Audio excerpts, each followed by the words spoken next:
शिवेकरांचे श्रद्धास्थान परमपूज्य गुरुमाऊली यांना त्रिवार वंदन. सर्व सेवेकरी बंधू आणि भगिनींनो, श्री स्वामी समर्थ. आज आपण या गुरुचरित्र सप्ताहातील अत्यंत महत्त्वाचे अध्याय आज आपण पठण केले.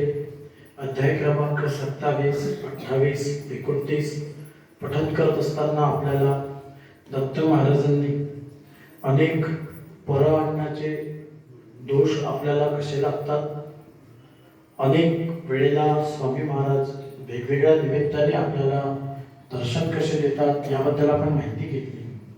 कालच्या अध्यायाला एक महत्त्वाचा अध्याय आपण वाचला असेल, त्याची एक छोटीशी कथा मी तुम्हाला सांगतो.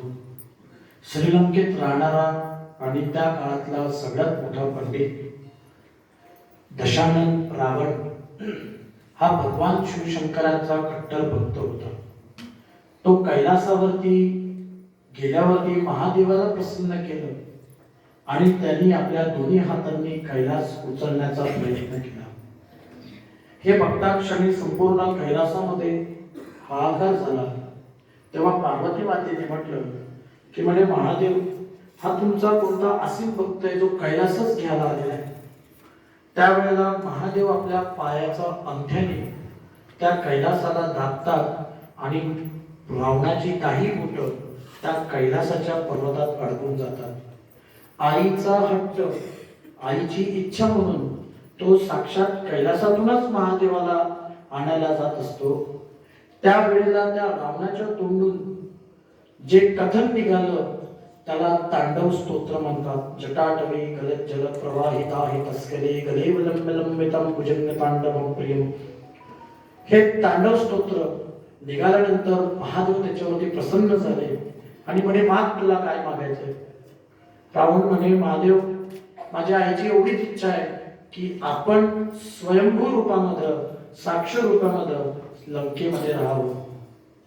तर म्हणे, ठीक आहे, मी तुला एक आत्मलिंग देतो, ते ज्योतिर्लिंग तू घेऊन जा, परंतु त्याच्यात एक अट आहे.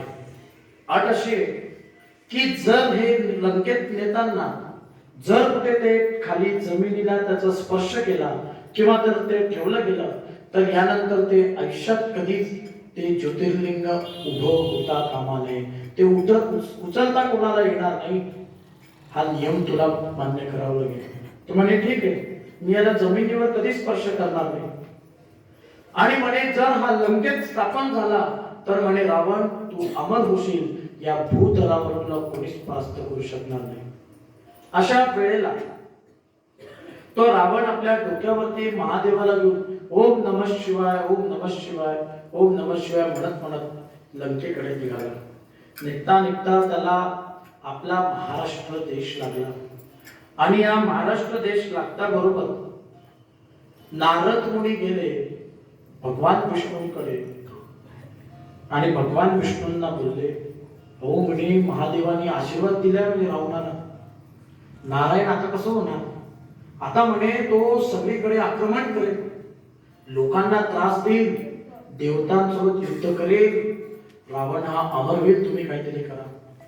तो नारद मुनीला नारायण म्हणतात की तू इंद्राकडे जा, तो तुला काहीतरी मार्ग दाखवेल.